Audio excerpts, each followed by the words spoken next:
Hello বন্ধুরা, আজ দেখতে দেখতে আমরা চলে এলাম 29তম পর্বে। রেড ভলেন্টিয়ার্স ও অন্যান্য বাম সংগঠনের গল্প আমরা আমাদের পর্বে সচরাচর তুলে আনি। আজ আমরা দেখব সময়ের দাবি বা জীবনের রোজ নামচাতে আমরা যা যা বাধার সম্মুখীন হই তা নিয়ে পর্যালোচনায়। প্রথমে আমরা শুনবো একটি গান ও তারপর চলে যাব আমাদের স্বাস্থ্য ও মানসিক চাপ যার মধ্যে দিয়ে আমাদের দৈনন্দিন জীবন কাটছে তার পর্যালোচনাতে। চলুন তাহলে শুরু করা যাক।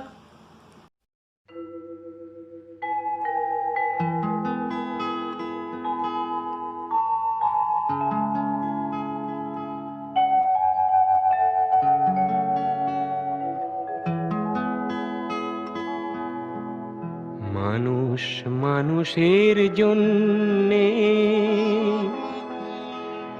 জীবন জীবনের জন্যে একটু সহানুভূতি কি মানুষ পেতে পারে না? ও বন্ধু, মানুষ মানুষের জন্যে, জীবন জীবনের জন্যে একটু সহানুভূতি কি মানুষ পেতে পারে না? ও বন্ধু, মানুষ মানুষের জন্যে।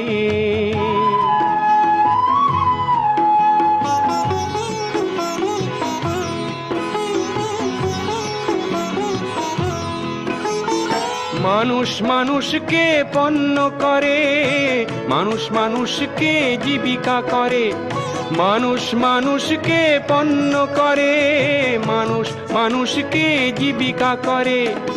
পুরনো ইতিহাস ফিরে এলে লজ্জা কি তুমি পাবে না? ও বন্ধু, মানুষ মানুষের জন্যে, জীবন জীবনের জন্যে একটু সহানুভূতি কি মানুষ পেতে পারে না? ও বন্ধু, মানুষ মানুষের জন্যে।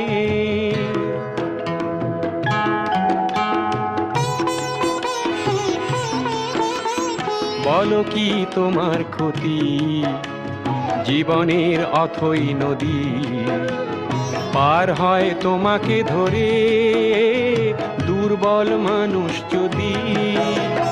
বলো কি তোমার ক্ষতি জীবনের অথই নদী পার হয় তোমাকে ধরে দুর্বল মানুষ যদি? মানুষ যদি সে না হয় মানুষ, দানব কখনো হয় না মানুষ। মানুষ যদি সে না হয় মানুষ, দানব কখনো হয় না মানুষ। যদি দানব কখনো বা হয় মানুষ, লজ্জা কি তুমি পাবে না? ও বন্ধু, মানুষ মানুষের জন্যে, জীবন জীবনের জন্যে একটু সহানুভূতি কি মানুষ পেতে পারে না? ও বন্ধু, মানুষ মানুষের জন্যে।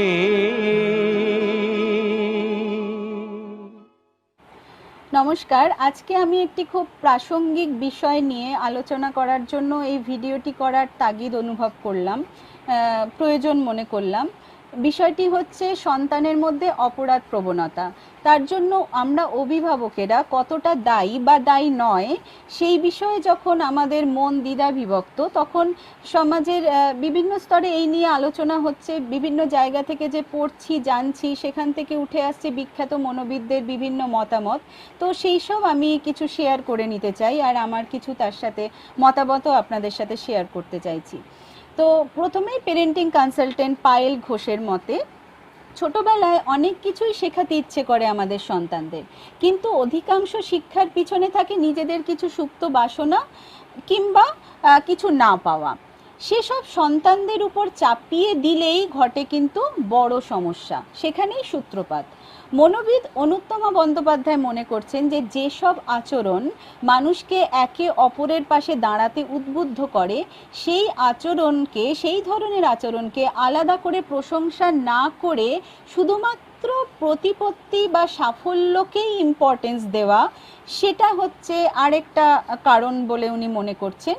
কিন্তু সেসবের মূল্যও যদি ছোটদের বোঝানো যায় তাহলে বড় হয়ে ওঠার ক্ষেত্রে একটা সার্বিক মানবিকতার পাঠ হয়ে উঠতে পারে। আর বাবা মায় যে এই জন্য দায়ী সেটাও অনেকে কিন্তু এতটাও সরলীকরণ করতে পারছেন না। অনেক ক্ষেত্রে মনোবিদরা পুরো দায়টাই বাবা মার উপর চাপিয়ে দেওয়াটাও সঙ্গত মনে করছেন না।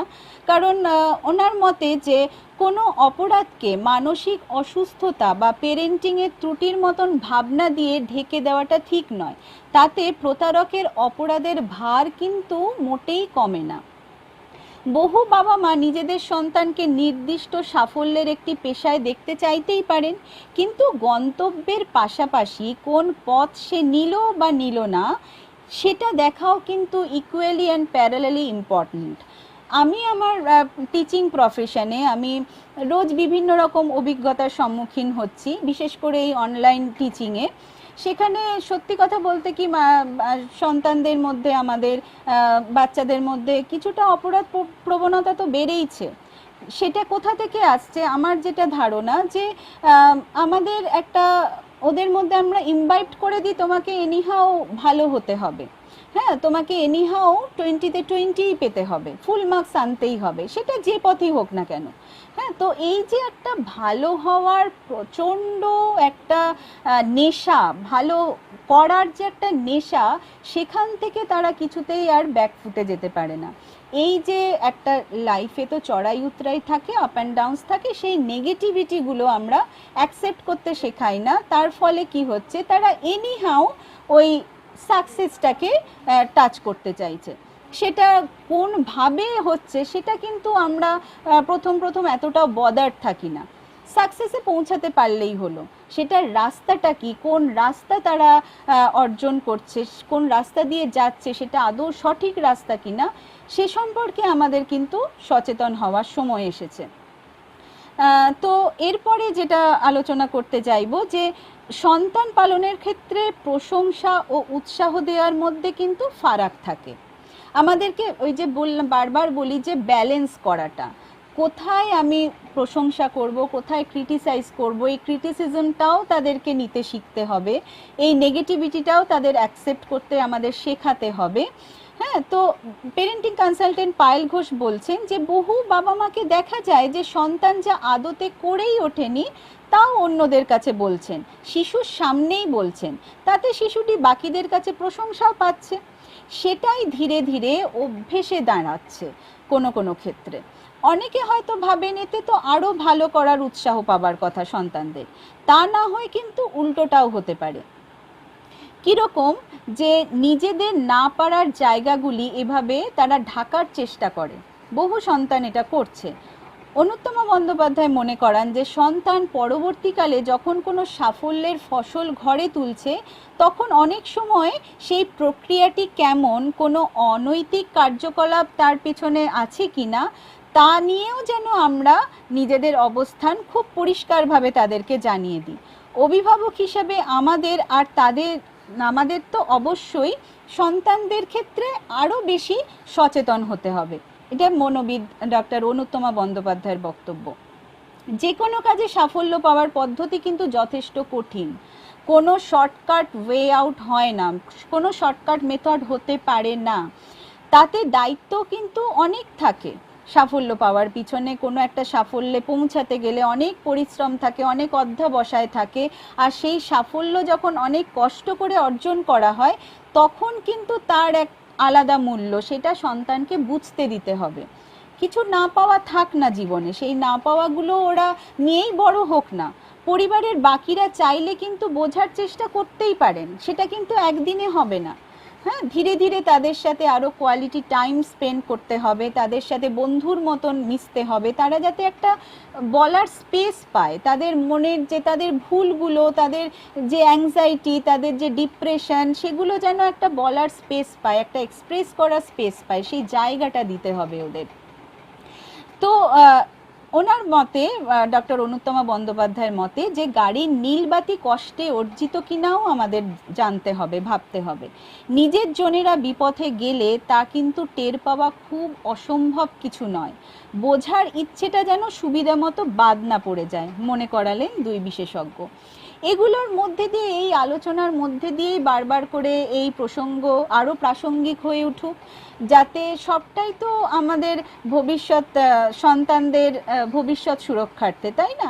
তো আসুন আমরা ভাবি, এই মনোবিদদের আলোচনার মাধ্যমে আমরা নিজেদেরকে আরও অ্যানালিসিস করি, আরও ভাঙি, আরও গড়ি, ওদের জন্য আরও সামনের দিকে এগিয়ে যাই ওদের ভবিষ্যৎ সুরক্ষার জন্য। সবাই ভালো থাকবেন। নমস্কার বন্ধুরা, এতক্ষণ আপনারা দেখছিলেন ঘর বন্দি হয়ে থাকা ছাত্রদের চরম মানসিক দুর্গতির কথা। এই সম্পর্কে আপনাদের সঙ্গে এতক্ষণ মনস্তত্ত্ববিদ কমরেড গার্গী নিজের বক্তব্য তুলে ধরেছিলেন। এবার আসছি আরেকটি জ্বলন্ত সমস্যা নিয়ে, তা হলো ভ্যাকসিন। এই যে ভ্যাকসিন নিয়ে এত কথা, ফোন করলে রিং একঘেয়ে হয়ে গেছে। আপনার টার্ন আসলে ভ্যাকসিন নিন, ঘরে থাকুন, ভ্যাকসিন নিন। এই শুনতে শুনতে আমরা যখন সত্যি সত্যি এক একটি স্বাস্থ্যকেন্দ্রতে যাচ্ছি, শহরের কথা আলাদা, আমরা হয়তো অনেকেই পেয়ে গেছি, কিন্তু গ্রামে গঞ্জে খবর নিয়ে দেখলে আজও আমরা দেখতে পাচ্ছি অনেক জায়গাতে ভ্যাকসিন পেয়েছে কেউ কেউ, আবার কোথাও কোথাও সেকেন্ড ডোজ পাওয়া যায়নি। এর মধ্যে আবার আমরা শুনছি থার্ড ওয়েভ আসছে, যেখানে নাকি সবচেয়ে বেশি ক্ষতিগ্রস্ত হতে চলেছে শিশুরা। কিন্তু শিশুদের ভ্যাকসিন কোথায়? সেই নিয়ে সরকারের কোনো আলোচনা আমরা কিন্তু দেখতে পাচ্ছি না। তো এই সরকারের সম্পূর্ণ ব্যাপার, ভ্যাকসিন নিয়ে প্রতারণা, কালোবাজারি, সব নিয়ে সুদূর আসাম থেকে অহনা চৌধুরী আমাদের সঙ্গে কথা বলেছেন। এছাড়াও আছেন বামৈক্য থেকে কমরেড দেবযানী। তো এদের দুজনের মন্তব্য আজ আমরা আপনাদের সামনে তুলে ধরছি। আসুন শুরু করা যাক। নমস্কার, আমার নাম অহনা চৌধুরী। আমি আসামে থাকি, আর আমি research scholar from the department of sociology, Tezpur university. আজকে আমি যে বিষয়টা নিয়ে কথা বলছি বা কথা বলতে যাচ্ছি সেটা হলো ভ্যাকসিন স্ক্যাম। আমরা অনেক দিন থেকে নিউজ পেপার হেডলাইনে সেটা দেখতে পাচ্ছি যে অনেক ধরনের ভ্যাকসিন স্ক্যামের এক্সপোজিশন হচ্ছে, বা অনেকভাবে নিউজ পেপার বা নিউজ হেডলাইন্সে আমরা এটা ডিসকাশনস দেখতে পাচ্ছি, আর সেটা খুব চিন্তিত করার ব্যাপারও। কিন্তু ভ্যাকসিনেশনের বলার আগে আমার কিছু বলার আছে কোভিড-19 বিষয়।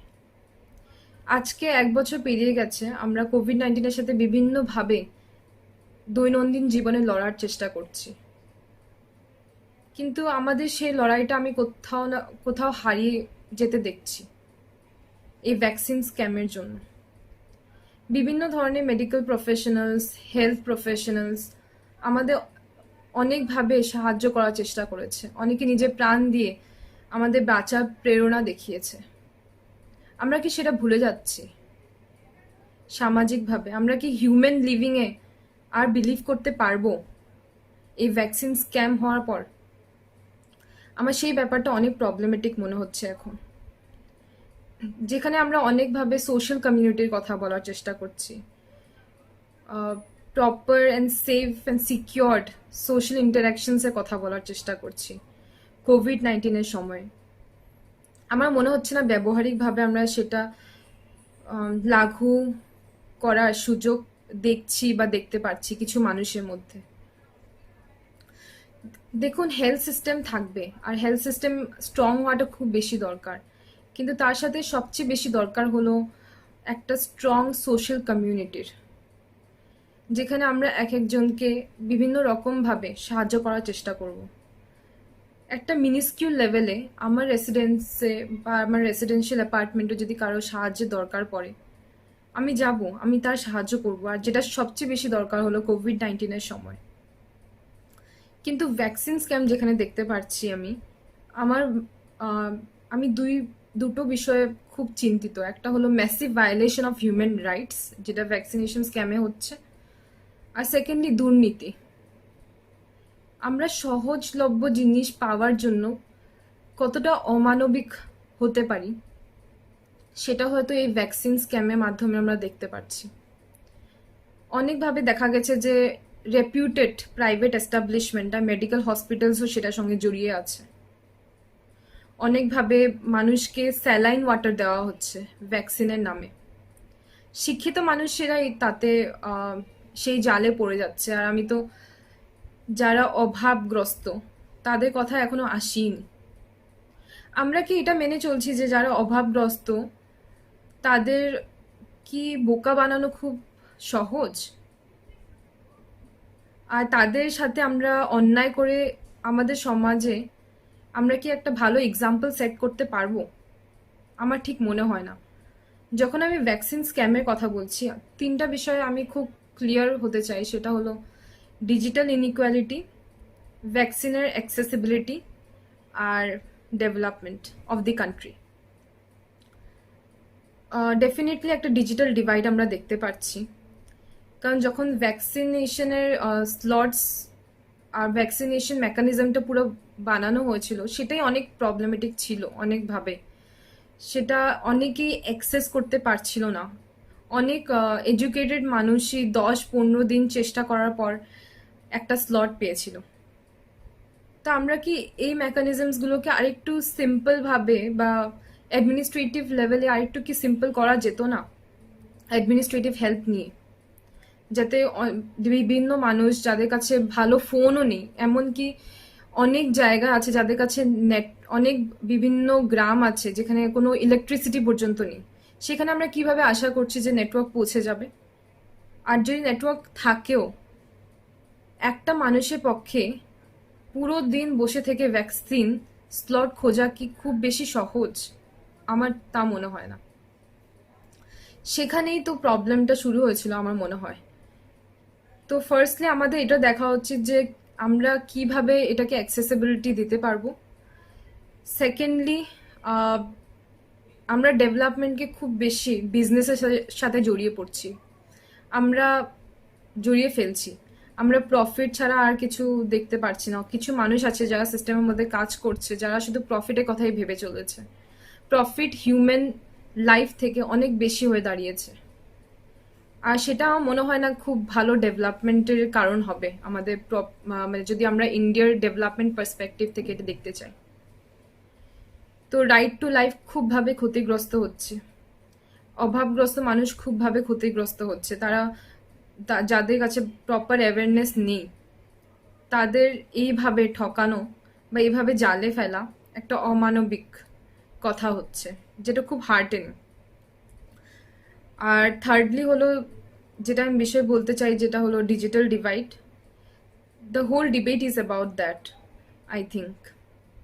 And also the corruption levels, যেখানে অনেকভাবে চেষ্টা করা হয়েছিল যে করাপশন লেভেলকে কম করা। আমার মনে হয় না সেটা কম হয়েছে।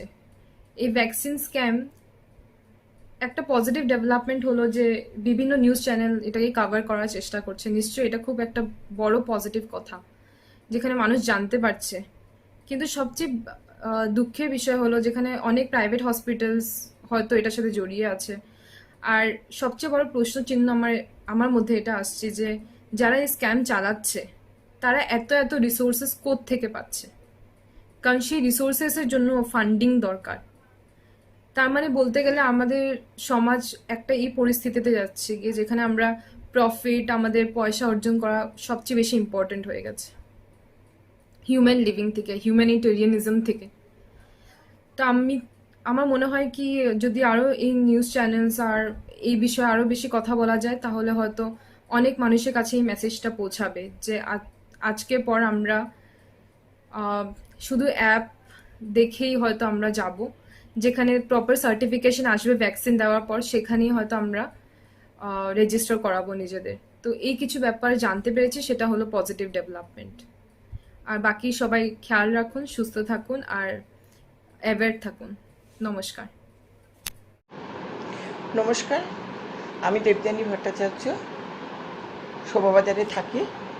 অনেক ধন্যবাদ রেড স্কোয়াড এফএমকে আমার এখানে কিছু বলবার সুযোগ করে দেওয়ার জন্য। লাল সেলাম পায়েল সেনগুপ্ত উনি আমার সঙ্গে যোগাযোগ করেছিলেন। আমার আজকে টপিক ছিল যে কেন বামশূন্য দলকে আমি সমর্থন করছি। ছোটবেলা থেকেই বলে রাখি, আমি প্রথমেই বলি যে আমার ছোটবেলার জীবনটা হচ্ছে বামপন্থী পরিবারই, এবং পরবর্তীকালে বিয়ে যেখানে হয়েছে সেটাও বামপন্থী পরিবার। মনে প্রাণে আমি বামপন্থীতে বিশ্বাসী, কিন্তু কোনোদিন আমি খুব একটা অ্যাক্টিভলি পার্টি করেছি এরকম ব্যাপার নয়। তা 11 সালের পর থেকে আমার মনেই হয়েছিল যে কিছু একটা করি। আজকে বামেদের এই দুর্দশা, দুরবস্থা, হ্যাঁ, এই খারাপ কন্ডিশনে তাদের পাশে দাঁড়ানো উচিত, কিন্তু ভাবাটাই সার, কিছু করে উঠতে পারিনি। রিসেন্ট আমি একটা গ্রুপে জয়েন করেছি, বাম ঐক্য। সেখানে ভীষণভাবে উদ্বুদ্ধ হয়েছি। সেখানে চিন্ময় দাস অ্যাডমিন, উনি আমাকে এই কাজে ভীষণভাবে উৎসাহিত করেছেন এবং আমাদের অনেকগুলো প্রয়াস রয়েছে, আমরা চেষ্টা করছি সেটার পাশে দাঁড়িয়ে। আর কেন আমি এখনও বামপন্থী মনোভাবে রয়েছি এটার জন্য বলি, এই স্বৈরাচারী সেন্ট্রাল গভর্নমেন্ট বলুন বা আমাদের রাজ্য সরকার, কেউ এই স্বৈরাচারিতার বিরুদ্ধে আমরা লড়াই চাই। আজকে বামপন্থী কেরালা বামপন্থী রাজ্য, সেখানে কিন্তু পরীক্ষা হচ্ছে, কিন্তু আমাদের দেশে কোনো পরীক্ষা হচ্ছে না। এটাই একটা আশ্চর্যের বিষয়। আজকে জাল ভ্যাকসিন নিয়ে চতুর্দিকে মানুষের জীবন মরণ সমস্যা, সেখানে আজকে বামপন্থী এইরকমভাবে লড়াই করছে। আজকে জাল ভ্যাকসিন নিয়ে কিন্তু আমাদের রাজ্য সরকারেরই দলের লোকেরা রয়েছে, কিন্তু তারা কিন্তু কোনো রকম লড়াই করছে না, কাউকে শুনছি না, কারণ কাটমানির ব্যাপার আছে তাদের হয়তো। এরকম যাই হোক, একটার পর একটা যা স্বৈরাচারিতা শুরু হয়েছে তার বিরুদ্ধে আমরা রুখে দাঁড়াতে চাই। আর বামফ্রন্ট শূন্য, এই কথা আমি মানতে রাজি নই, কারণ শূন্য থেকেই সব কিছু শুরু করা হয়। বামপন্থী ছিলাম, মানসিকতায় আছি, থাকবো। আগামী দিনের বামপন্থা সুদিন দেখবার জন্য আমরা সকলেই প্রস্তুত। আর ভিডিওটা বড্ডই ছোট হচ্ছে বুঝতে পারছি, কিন্তু মানে কিছু করার নেই। হ্যাঁ, ঠিক আছে, আগামী দিনে দেখা যাক। রক্তের রং লাল, সূর্যের রং লাল, আমরা জিতবই, আমরা আসবই। বামপন্থা আবার শুরু হবে, বামপন্থার কোনো শেষ নেই। লাল ছিলাম আমি বাম ঐক্য প্রতিনিধি হয়ে আজকে আপনাদেরকে জানাচ্ছি আমাদেরও নতুন নতুন প্রয়াস তৈরি হচ্ছে। সেখানে আমরা বামপন্থার পাশে থেকে, পার্টির পাশে থেকে কিছু একটা করব, আশা রাখছি। নমস্কার। এবারে আমরা চলে যাব অধ্যাপক পুলক চক্রবর্তীর বাড়িতে। তার সঙ্গে কথা বলেছেন কমরেড দেবাঞ্জন মজুমদার। বর্তমান শিক্ষা ব্যবস্থা নিয়ে তার মূল্যবান মতামতগুলি আমরা জেনে নেব। তো আসুন দেখা যাক সেই ইন্টারভিউ। নমস্কার, আমি দেবাঞ্জন। এই মুহূর্তে আমি উপস্থিত হয়েছি মধ্যমগ্রামের বিশিষ্ট অধ্যাপক, অর্থনীতির অধ্যাপক শ্রীযুক্ত পুলক চক্রবর্তীর বাড়িতে। রেড স্কোয়াড FM চ্যানেলে ওনাকে স্বাগত। মূলত কয়েকটি প্রশ্নের মধ্যে দিয়ে বর্তমান শিক্ষা ব্যবস্থা সম্পর্কে আমরা একটু জেনে নেব ওনার কাছ থেকে, যে এই যে প্যান্ডামিকের সময় রাজ্য রাজনীতিতে শিক্ষা ব্যবস্থা নিয়ে যা পরিণতি ঘটছে সে সম্পর্কে স্যার যদি আপনি কিছু বলেন। হ্যাঁ, নমস্কার। অত্যন্ত প্রাসঙ্গিক বিষয় আপনারা রেখেছেন। এই মুহূর্তে সবচেয়ে শিক্ষা জগতের সঙ্গে আমরা যুক্ত। আমরা যদিও কলেজ এডুকেশনের সঙ্গে যুক্ত, তৎসত্ত্বেও যে ছেলেমেয়েরা কলেজে এসে ভর্তি হবে সেই সম্পর্কে, এবং আমরাও সন্তানের বাবা মা, আমাদের ছেলেমেয়েরা লেখাপড়া করেন, ফলে আমাদেরও আতঙ্কিত এবং চিন্তিত। কি মডালিটি কি ঠিক হবে, মূল্যায়ন পদ্ধতি কী হবে। বিভিন্ন স্কুল এখনও পর্যন্ত 11-12 ভর্তি নেওয়া শুরু করেছে, আবার কোনো কোনো স্কুল নেওয়া শুরু করেনি। তাহলে এই মুহূর্তে যাবে কোথায় স্টুডেন্টরা? প্রায় 2 বছর আমরা প্রায় ঘরবন্দি, গৃহবন্দী বলতে গেলে। তাহলে এই মতো অবস্থায় দাঁড়িয়ে আমার মনে হয়েছে যে আমাদের রাজ্যের সরকারের উচিত ছিল বেশ কয়েক মাস আগে থেকেই পরিকল্পনা করা, যে কিভাবে এই বড় পরীক্ষা, জীবনের সবচেয়ে বড় পরীক্ষা, মাধ্যমিক এবং উচ্চ মাধ্যমিক পরীক্ষাকে নিয়ে ভাবা যায়। কিন্তু সেটা সম্ভব হয়নি, কারণ তখন সরকার ছিল যে আমি সরকারে টিকে থাকবো কি থাকবো না, এবারে পার হতে পারবো কি পারবো না, কে আসবে কে আসবে না, এইসব নিয়ে বিস্তর তাদের চিন্তা ভাবনা, তাদেরও দুশ্চিন্তার মধ্যে ছিল। ফলে দ্বিতীয় ঢেউ আছড়ে পড়লো এমনভাবে যে মানুষ তখন বাঁচবে কি বাঁচবে না এই প্রশ্নচিহ্নের মুখে পড়ে গেল। হাহাকার চারিদিকে অক্সিজেনের। এই রেড ভলেন্টিয়ার্স যারা আছেন তারা যেভাবে পরিশ্রম করে মানুষকে একটা জায়গায় নিয়ে এসছেন, এই যে করে এসছে, মানে করোনার যে দাপটটা কমেছে, এর অবদান কিন্তু রেড ভলেন্টিয়ার্সকে দিতে হবে। আমি তাদের অত্যন্ত অভিনন্দন জানাই। আমিও তাদের কাছে সামাজিক মানুষ হিসেবে কৃতজ্ঞ যে তারা জীবনকে বিপন্ন করে যা কাজ করেছে। কিন্তু আজকের দিনে দাঁড়িয়ে মাধ্যমিক পরীক্ষার্থীরা আজকেও জানতে পারলো না যে মূল্যায়নটা কী হবে। যদিও আজকে 4টের সময় সাংবাদিক সম্মেলন হবে, তার আগে 72 দিনের একটা 72 ঘন্টার একটা নোটিশ জারি করা হয়েছিল, সেও হলো না। ইমেল করা হলো, 33,000 ইমেল এলো, তার জন্য কি সুরা হলো না। মানে সব দিকেই একটা মারাত্মক অবস্থার মধ্যে পড়ে গেছে। কিন্তু এটা সরকার পারতো, কেরালা গভর্নমেন্ট পেরেছে। ইউজিসির গাইডলাইন মেনে পশ্চিমবাংলারই সমস্ত ইউনিভার্সিটি অড সেমিস্টার ইভেন সেমিস্টারে পরীক্ষা নিয়েছে, পরীক্ষা মূল্যায়ন হয়েছে, তাদের নাম্বার বেরিয়েছে, একটা সেমিস্টার থেকে অন্য সেমিস্টারে উঠেছে, আবার ক্লাস শুরু হয়ে গেছে। তাহলে কেন রাজ্য সরকার পারলো না? তাহলে রাজ্য সরকারের মোটিভেশন কী ছিল? যে মাধ্যমিক এবং উচ্চ মাধ্যমিক স্তরের ছেলে মেয়েদের 21 লক্ষ ছেলে মেয়েদের ভবিষ্যৎ নিয়ে কী পরিণতি যাবে, এটাও কি সে কি তাহলে কি রাজনীতির গন্ধ আছে? যে আরও বেশি বেশি করে আমরা মানুষকে আতঙ্কগ্রস্ত করে রাখি, আরও বেশি বেশি করে সরকারে ডিপেন্ডেন্ট হয়ে পড়ুক তারা। এই ছেলেমেয়েরা পরবর্তীকালে অন্য স্টেটে পড়তে যাবে, উচ্চ মাধ্যমিক ছেলেমেয়েরা পরবর্তীকালে অন্য হায়ার এডুকেশনের জন্য অন্য স্টেট বা অন্য বিদেশে পড়তে যায়, তাদের কি হবে? এই নিয়ে সরকার একবারও কিন্তু ভাবলো না। এখন অবশ্য ভাবছে, কিন্তু আমার খুব খারাপ লাগে যে এক্সপার্ট কমিটিগুলো তৈরি করা হয়েছে, সেখানে শিক্ষকদের প্রতিনিধি নেই, শিক্ষক সংগঠনের প্রতিনিধি নেই, ছাত্র সংগঠনের প্রতিনিধি নেই, অথচ কিছু আমলা, তারা নিশ্চয়ই যথেষ্ট শিক্ষিত, কিন্তু তারা সরকারি আমলা, তাদের নিয়ে প্রতিষ্ঠান এই কমিটি তৈরি করা হয়েছে।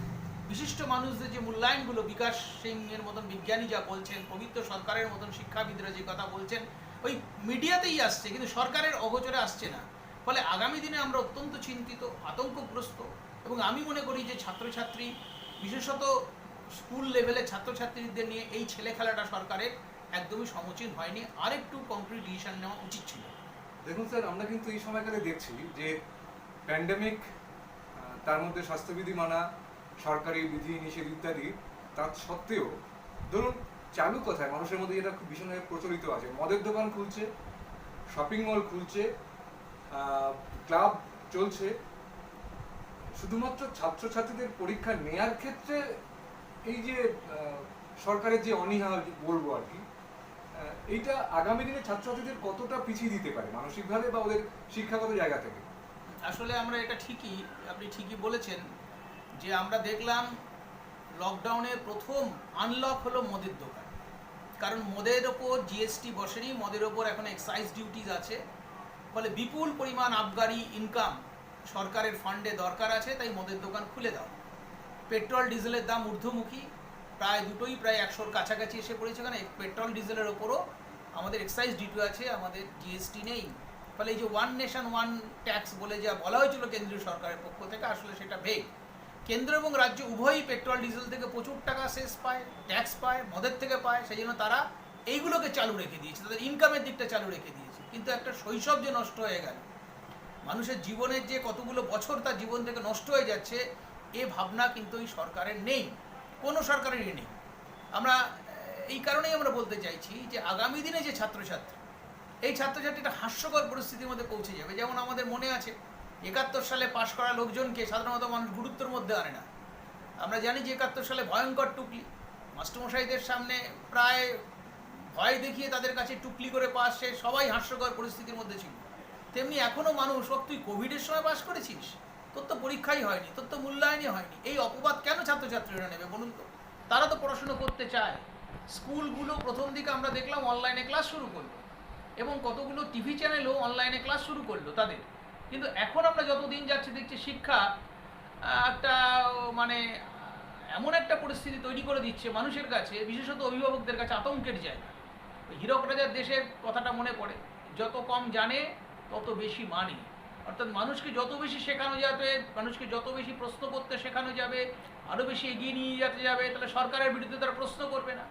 যে ডোল রাজনীতি চলছে, পাইয়ে দাও শুধু, চারিদিকে চাকরির অভাব, কাজ নেই, কর্মহীনতা, বেকারত্ব, যাও বা কাজ ছিল কোভিড থেকে সরে এসেছে, সেখানে দাঁড়িয়ে সরকার বলছে আমাকে ভোট দাও, আমি তোমাকে ক্লাবগুলোকে টাকা দেবো, মেলায় টেলায় টাকা দেবো, এটাতে দেবো, ওখানে ভাতা দেবো, অমুক দেবো, তমুক দেবো। এই যে মানুষের মধ্যে একটা উচ্ছিষ্ট খাবার, পরজীবী চরিত্র মানুষের মধ্যে তৈরি করা হচ্ছে, তার একটা বড় অংশ যদি মানুষকে শিক্ষিত করে তাহলে মানুষ কাজ চাইবে। সুতরাং যেভাবে হোক এটাকে আটকাও, কারণ মাধ্যমিক এবং উচ্চ মাধ্যমিক হচ্ছে মানুষের জীবনের স্তর। ফলে এর মধ্যে একটা সূক্ষ্ম রাজনীতি গন্ধ থাকলেও থাকতে পারে বলে আমার মনে হচ্ছে। ঠিকই বলেছেন স্যার। বিষয়টা হচ্ছে গিয়ে এবার ধরুন মাতৃভাষার মাধ্যমে শিক্ষাদান। বিশ্বকবি রবীন্দ্রনাথ ঠাকুর বহু আগে বলে গেছেন যে মাতৃভাষা হচ্ছে গিয়ে দুগ্ধ মতন শিশুদের কাছে, মাতৃদুগ্ধের মতো। তো এই যে মাতৃভাষার মাধ্যমে শিক্ষাদান, এই বিষয়টার উপরে মানে এই মুহূর্তে কতটা জরুরি বলে আপনার মনে হয়? হ্যাঁ, দেখুন একটা কথা, সেটা হচ্ছে যে একমাত্র নাগাল্যান্ড যেখানে প্রাথমিক শিক্ষা ইংরেজি ভাষায় দেওয়া হয় ভারতবর্ষে। এছাড়া সমস্ত স্টেট যদি আপনি দেখেন তাহলে বেশিরভাগ স্টেটে তার যে স্ব মাতৃভাষা, সেই মাতৃভাষার মাধ্যমেই প্রাথমিক শিক্ষা তারা গ্রহণ করে। মাতৃভাষার মাধ্যমে শিক্ষাদান মানেটা কি? মানে হচ্ছে আপনি একদম বেসিক এডুকেশনটা, আপনার যে কথা বলার যে পরিসর, সেই পরিসরই শিখবেন। একজন বিহারি ছেলে মেয়ে সে হিন্দিতে পড়াশুনো করবে, একজন বাঙালি ছেলে মেয়ে বাংলায় পড়াশুনো করবে, সে চিনবে, প্রকৃতিকে চিনবে, গাছ চিনবে, মাছ চিনবে, বাবা মাকে চিনবে, আত্মীয় স্বজন চিনবে, বড় হয়ে ওঠার যে ভাবনাগুলো সে শিখবে, সবটাই মাতৃভাষার মাধ্যমে শিখবে। মাতৃভাষার মাধ্যমে শিক্ষাদান মানে অন্য ভাষাতে পড়া যাবে না এমন কোনো বিষয় নেই। কিন্তু একটা সময় বিতর্ক উঠেছিল আমাদের রাজ্যে, বাংলা ইংরেজি তুলে দেওয়ায় হই হই হই হই পড়ে গিয়েছিল। আমি ব্যক্তিগত ভাবে মনে করি যে যারা ধরুন ইংলিশ মিডিয়ামে পড়ছে, আমি কাউকে ছোট করছি না, আচ্ছা এই ইংলিশ মিডিয়ামে প্রথম থেকে পড়া ছেলে মেয়ে কত পার্সেন্টেজ তারা গিয়ে জীবনে সাফল্যে বণ্ডিত হচ্ছে? ভাষাটা তো ব্যাপার নয়, ব্যাপারটা হচ্ছে কন্টেন্ট অফ স্টাডি, অর্থাৎ আমি কি শিখছি, এই শেখাটা আমি কিসের মাধ্যমে শিখব। আপনাকে একটা ছোট্ট উদাহরণ দিলে বুঝতে পারবেন যে আজকে চীন এত এগিয়ে থেকে গেছে, এতদিনকে হিংসা করে তো লাভ নেই। চীনে আজকে প্রযুক্তি সবই তাদের ভাষায় ট্রান্সফার করা হয়, অর্থাৎ যে কোনো প্রযুক্তি, যে কোনো ধরনের শিক্ষা তারা তাদের ভাষায় ট্রান্সফার করছে। এর ফলে কি হয়েছে, একটা গ্রাম থেকে প্রত্যন্ত গ্রামের মানুষ ওই প্রযুক্তি তাদের ভাষায় শিখে তারাও তৈরি করতে পারছে অল্প ব্যবস্থায়। ফলে স্বাভাবিকভাবে আমরা যদি সমস্ত শিক্ষাগুলোকেই আমরা মাতৃভাষায় ট্রান্সফার করতে পারি, মাতৃভাষা মানে শুধু বাংলা নয়, যে যেটায় স্বাচ্ছন্দ্য বোধ করে সেই মাতৃভাষার মাধ্যমে যদি নিয়ে যাওয়া যায়, এটা হচ্ছে গুরুত্বপূর্ণ। আপনারা জানেন জগদীশচন্দ্র বসু, প্রফুল্লচন্দ্র রায়, এরা সারা জীবন লড়াইটা করেছেন মাতৃভাষার মাধ্যমে বিজ্ঞান শিক্ষার জন্য, কিন্তু পারা যায়নি, কারণ আমাদের কলোনিয়াল স্টেট ব্রিটিশ দীর্ঘদিন থাকার ফলে আমাদের ভারতবর্ষে আমাদের চিন্তা চেতনার মধ্যে তারা ঢুকিয়ে দিয়ে গেছে ইংরেজি হচ্ছে শ্রেষ্ঠ, ইংরেজি ভাষা ছাড়া পড়াশুনো করা যাবে না। তাহলে এই যে একটা প্রবণতা, এই প্রবণতার থেকে আমাদের বেরিয়ে আসা অত্যন্ত জরুরি বলে আমার মনে হয়েছে। এবং এই মুহূর্তে দাঁড়িয়ে আরও বেশি বেশি করে মাতৃভাষার মাধ্যমে বিজ্ঞান চর্চা, ভূগোল চর্চা, বিশেষত প্রযুক্তির চর্চা, যা ঘরে ঘরে প্রযুক্তিকে মানুষের হাতে নিয়ে আসবে, মানুষকে স্বাবলম্বী করবে এবং বেরোজগারিকে কাটিয়ে উঠে রোজগারি মানুষে পরিণত হবে, এর জন্য মাতৃভাষার মাধ্যমে কিন্তু শিক্ষার প্রয়োজন আছে বলে আমি মনে করি। স্যার, আমাদের আরেকটি প্রশ্ন আছে এবং এটা দিয়ে আমাদের অনুষ্ঠান শেষ করব। সেটা হলো যে এই আজকের প্রজন্মের বা বর্তমান পরিস্থিতিতে ছাত্রছাত্রীরা তাদের ভবিষ্যৎ শিক্ষাগত জায়গা থেকে এই যে 2 বছর নষ্ট হয়ে গেল, পরীক্ষা দিতে পারলো না, তাদের গার্জিয়ানরা মানে অভিভাবক অভিভাবিকারা কি ভাবছেন তাদের ভবিষ্যৎ নিয়ে, এই ব্যাপারে আপনার যদি কিছু পরামর্শ থাকে? এটা অত্যন্ত গুরুত্বপূর্ণ প্রশ্ন, এই কারণেই যে আমরা মূলত প্রাতিষ্ঠানিক শিক্ষার উপর জোর দিই। রবীন্দ্রনাথের যে প্রকৃতি শিক্ষা, আশ্রম শিক্ষা, সেই শিক্ষা এই মুহূর্তে দাঁড়িয়ে গুরুত্বপূর্ণ নয় আমাদের সমাজে।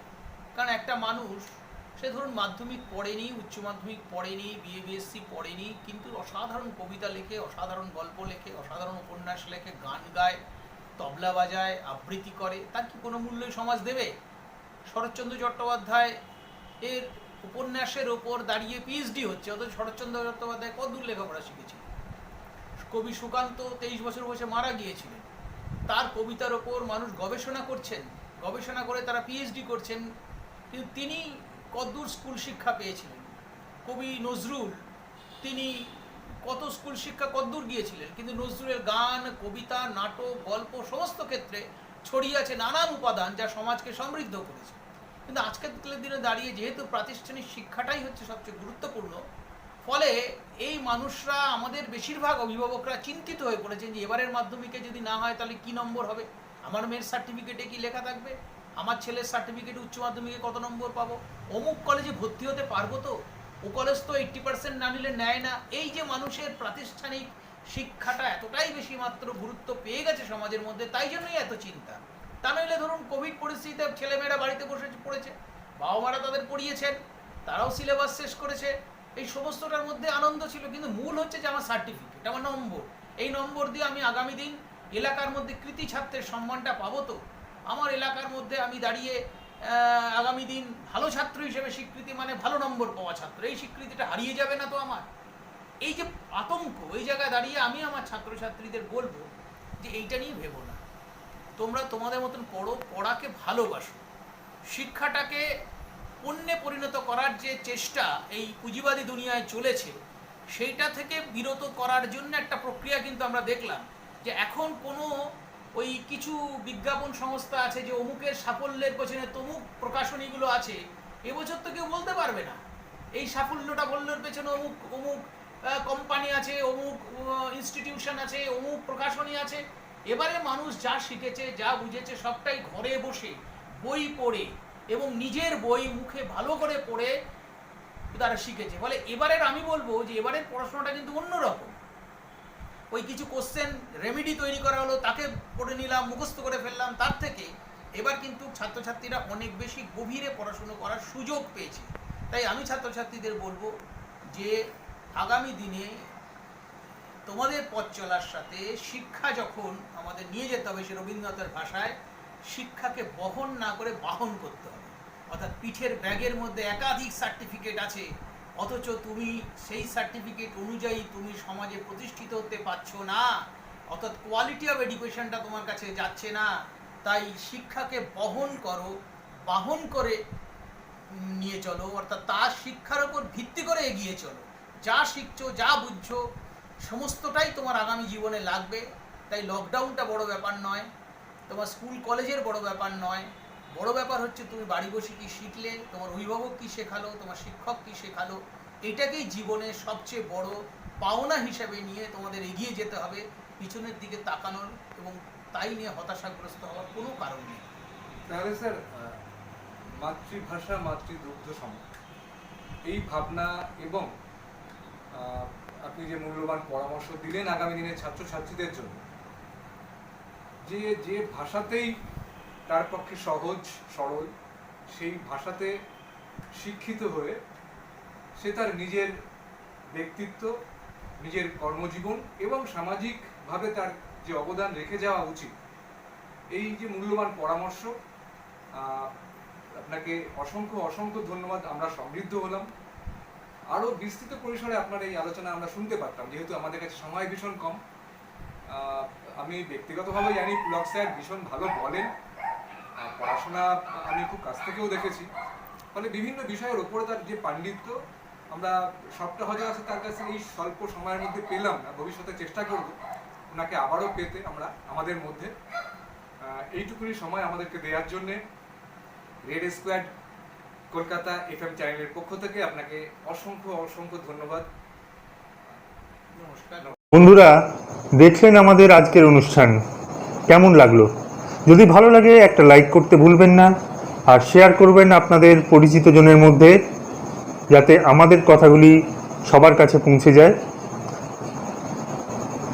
আমাদের চ্যানেলটি সাবস্ক্রাইব করুন, পাশে থাকা বেল আইকনটি প্রেস করুন, যাতে পরবর্তী নোটিফিকেশান আপনাদের কাছে পৌঁছয়।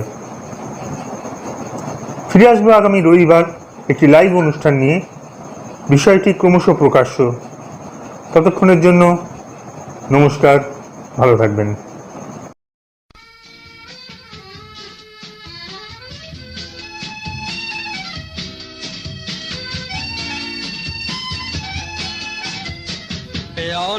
ঠোক যত ধারালো, কাস্তেটা ধার দিও বন্ধু, শেলার বোমা হোক ভারালো, কাস্তেটা শান দিও বন্ধু, পেয়ানে ঠোক যত ধারালো, কাস্তেটা ধার দিও বন্ধু, শেলার বোমা হোক ভারালো, কাস্তেটা শান দিও বন্ধু।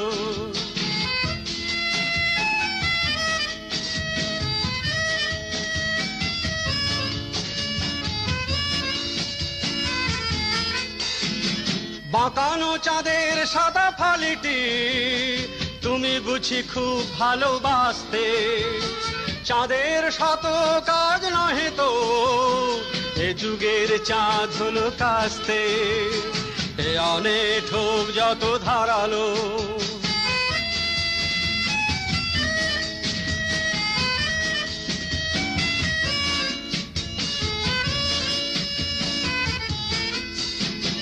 চূর্ণ এলো হের পৃথিবী তোমাদের রক্ত সমুদ্রে, ক্ষয়িত গলিত হয় মাটিতে, মাটির মাটির যুগুর্ধে, বেয়ানে ঠোক যত ধারালো,